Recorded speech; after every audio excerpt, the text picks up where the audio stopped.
Welcome to the Evolution of Mom podcast. We are your hosts, Amy and Sharice, and we hope you enjoyed our last episode all about the inner child and have kind of introduced yourself to your inner child. Today, we're going to go a little bit further into it and how that inner child and how we show up kind of ripples into everything that's around us. Absolutely. You hear us talk about the ripple effect a lot. We say it when it comes to your self-care, when you're working on your mindset, how all of these things ripple out. So we really want to start focusing on where it's rippling out to and what that looks like.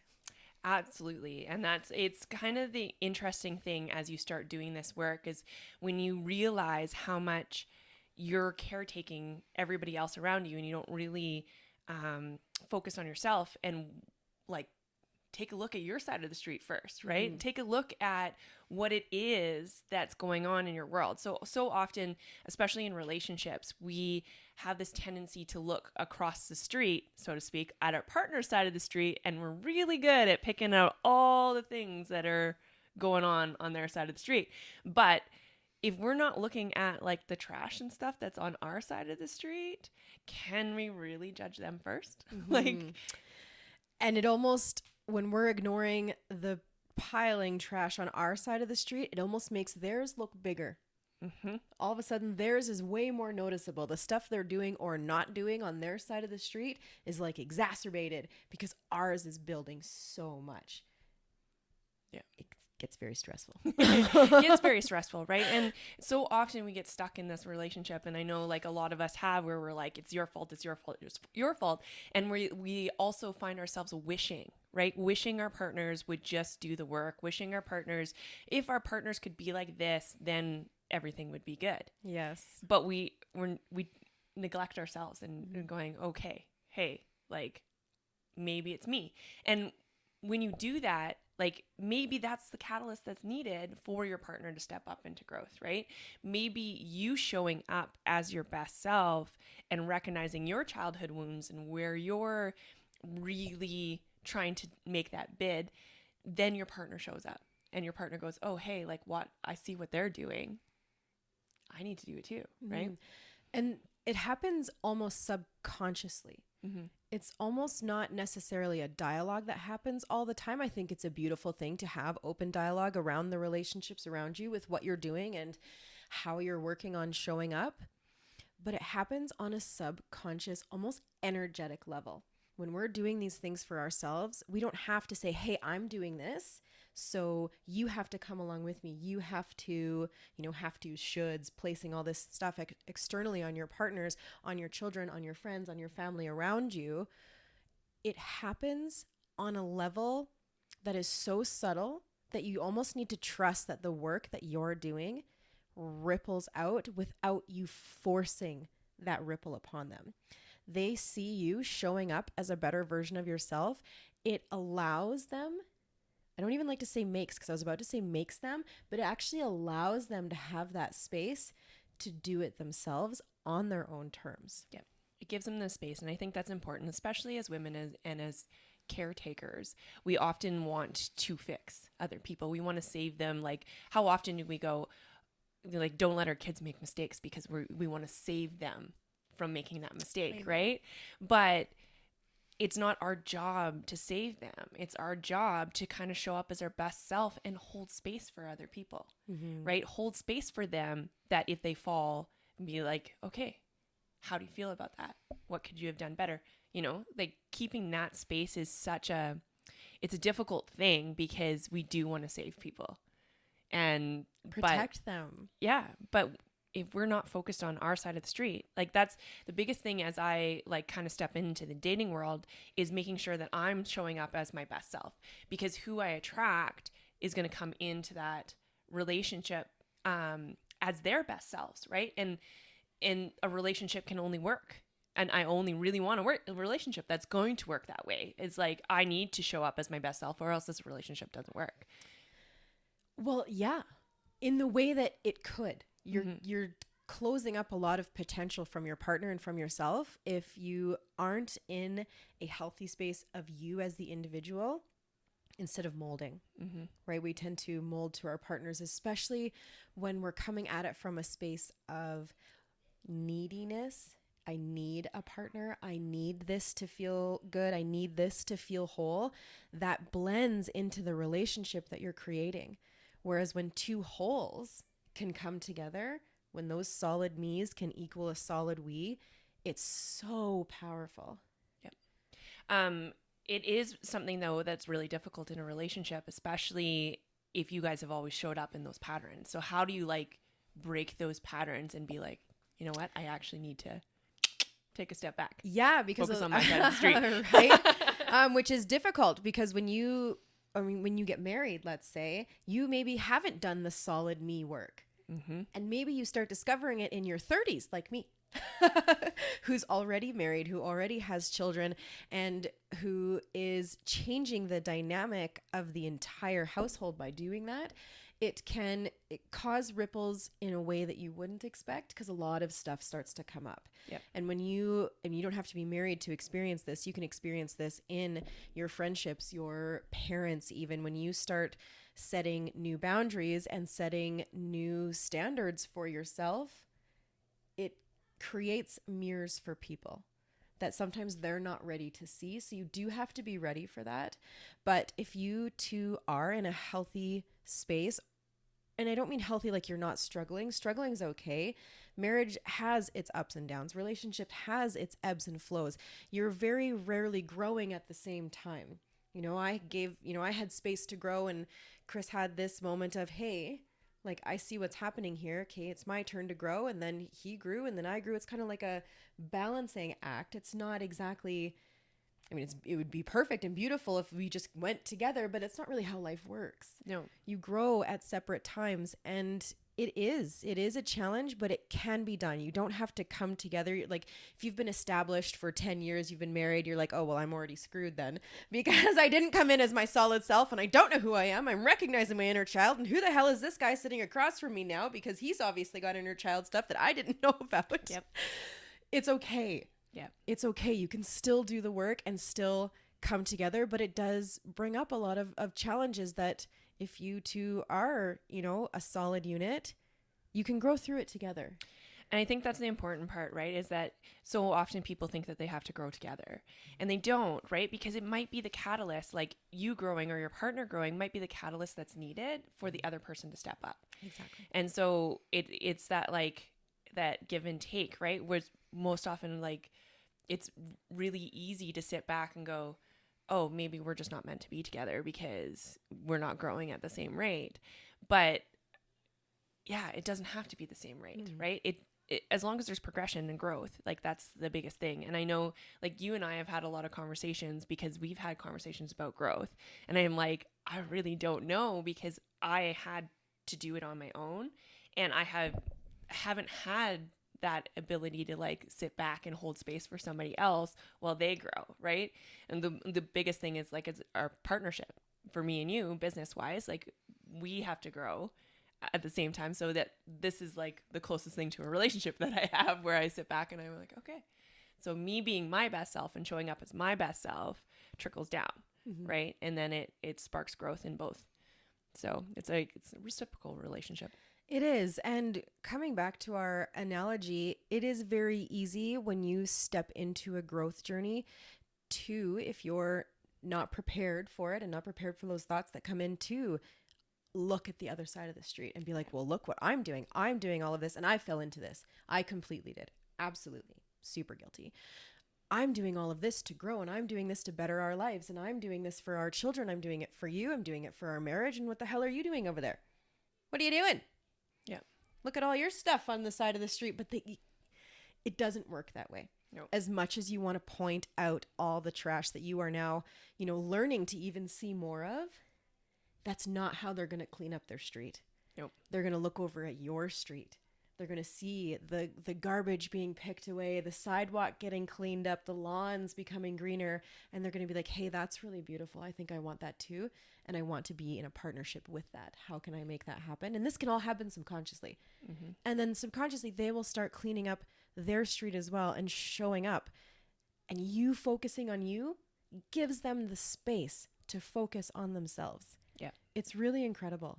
It's got to start with you. And I remember when we had that conversation, because we almost fear growth, because if we grow too much, then we might get to that point that like we realize that the relationship isn't good and have to let it go. And like I remember saying to you, like, what if you growing into your fullest self, like if right now you're holding yourself back from growing because you're too scared of what's going to happen, right? But what if you growing is what the catalyst is to spark the relationship growing, right? Because as soon as you get those pushbacks, as soon as people around you start realizing you're setting up these boundaries and it kind of freaks them out a little bit, you yourself hesitate because you're like, oh my gosh, am I losing love? Yeah. Am I losing love because I'm growing in this way, the way that I know I'm meant to, the way I want to, the way I desire to grow into the version of my best self, but it seems to be causing negative effects in my relationship.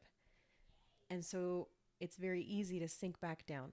Mm-hmm. It's very easy to sink back down into the regular dynamic between you and your spouse, between you and your parents, between you and your friends. It's very easy to fall into that because it's comfortable. And we don't want to go through those growing pains, but you need to remember that what is best for you is what is best for everyone else. Yep. Those ripples will happen. And sometimes there's these little disruptions where you are almost tested in your growth. Yeah. Where you have that moment, you always have that moment where you can either step forward or back into the same person that you used to be. That's right. Right. And you are going to, sometimes you're going to go back and go, oh, right, this doesn't fit anymore. I always use the shoe analogy for me. It's like sometimes you're growing and you had these pair of shoes that you absolutely loved that were like a half a size too small. And then you're like, oh, maybe now, today, like I'm going to go put those shoes on. And you're like, dang, those shoes are still uncomfortable, right? Like you try and step back into those old pair of shoes that just weren't comfortable to begin with. Mm-hmm. And so it's like letting those go and being like, okay, no, you know what? I'm safe to grow. I'm safe to. Yeah. Now there's space for new shoes. Yeah. Right? Who doesn't like new shoes? I know. And it's not to say that the people in your life need to be replaced because they don't fit anymore. They maybe just need to have a different dynamic, a different space in your life. Maybe they're not as a priority for your energy. Maybe they use the opportunity to see how you're doing and rise themselves. There are a lot of people that rise with you and some choose not to. So you have to decide how that looks for yourself. I was super guilty of that, actually, is because the more that I let people go, the more it was easier to show up as my best self, right? So it was almost like, oh, these people still like hold a past version of me. And it was easy to like walk away from that. But as somebody that's growing, it's almost your responsibility, like to be in that person. And just, it was more a matter of whenever I stepped back into those relationships or like friendships and stuff, I dumbed myself down to be in those relationships, but it's my duty, my priority in myself to show up as my best self, right? And that either cause other people to rise or a relationship will naturally fall away. Mm-hmm. But I was like so guilty of going, no, I got to cut all of this stuff out of my life and then start over, right? But then when you went back in, did you see how it started to spark seeds in people? Yeah, for sure. Yeah. When we shine that way, it calls them to show up a little bit differently for sure. But it is a hard thing because there is that pushback, right? There is the people that are like, well, you used to be like this. And you're like, that's the worst. Yeah. You've changed. Thank you. Yeah. I know, right? It's so great. I venture to like be a different person almost every single day. So, because if I'm 1% improving, then there's part that's got to slip away. And if it gives them that moment of like, oh, maybe that's okay. Yeah. That's all you can ask for. Yeah. And when we say you're dipping your toes back in these waters or back into those old shoes, like that's okay. This isn't a journey of perfection.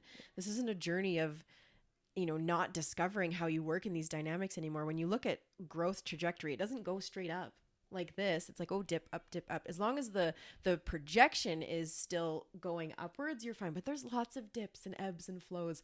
And yeah, it's amazing actually to put yourself back in those situations that maybe don't serve you anymore, because it reminds you of that growth and it gives you a moment to celebrate. We love moments of celebrating ourselves is very important. You can leave that situation and be like, wow, like I have grown. I have outgrown these maybe negative conversations that happen here. They don't serve me anymore.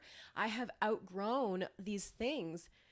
And you can celebrate that, because then you're going to want more of it. Please celebrate it. Please celebrate Please yourself when you celebrate have it. these little wins. It's what creates more. It's what creates that upward trajectory when you have those dips. Yeah. I know, like, that it's been a huge thing for me lately, because I realized how much I didn't celebrate myself and how much I was so focused on my growth that I wouldn't look back to see how far I've come, right? And there are moments where I've showed up in certain relationships and stuff where I'm like, I handled that 100% differently than I would have normally handled it. And then that is my moment where I can say, like, can I just stop for a second and be really freaking proud of myself for, like, Yes. how I showed up in that moment, right? Yes. Like, Self high five, whatever it is, pat on the back. I'm all about the self high five right now. I like jump and everything. It's so awkward that I love it. yeah. Right. And that's a moment of celebration. Yes. Maybe a typical argument that you and your spouse would have. And maybe it's because you rise too easily because you're so triggered by the trash on their side of the street because you're not focusing on yours. Maybe you've had a mindset shift of awareness and you didn't rise as much as you normally would. And you took a moment of self-reflection of your trash on your side of the street and you didn't rise like you normally would. That right there, maybe the argument still happened, but it wasn't as aggressive, as, unaware. You're both just in this unaware spiral.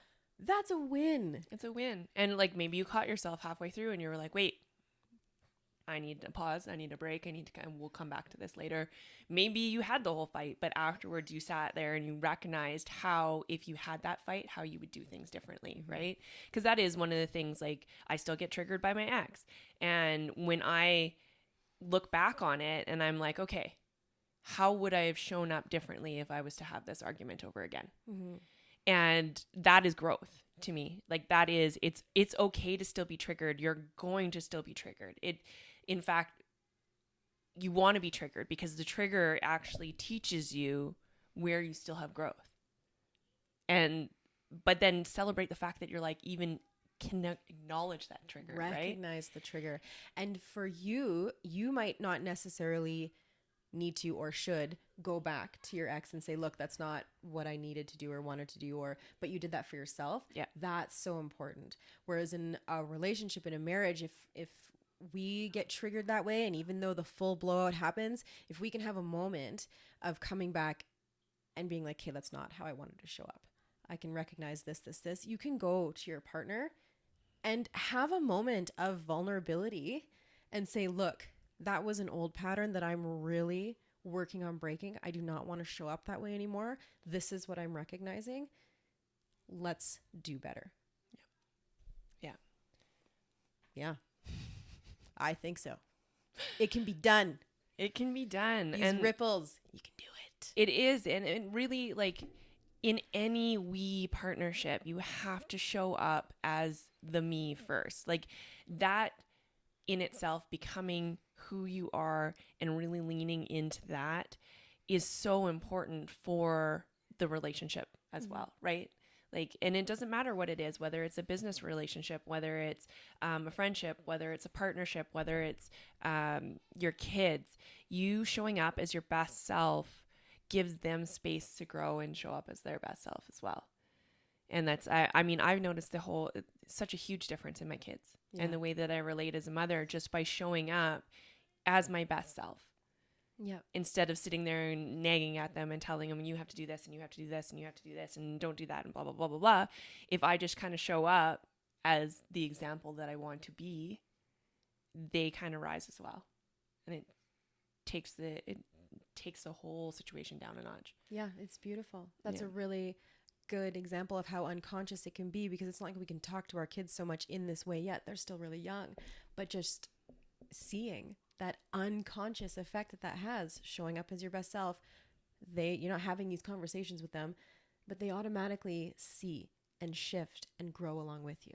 It's beautiful, the ripples that you can have. Yes. So thank you for joining us. If you found value in this episode, please share. We actually love shares. If you want to leave us a review, that would be amazing. We would love to connect with you and be able to serve you guys better. So for sure, reach out to us, leave us a review, let us know, where we could do better and all that stuff.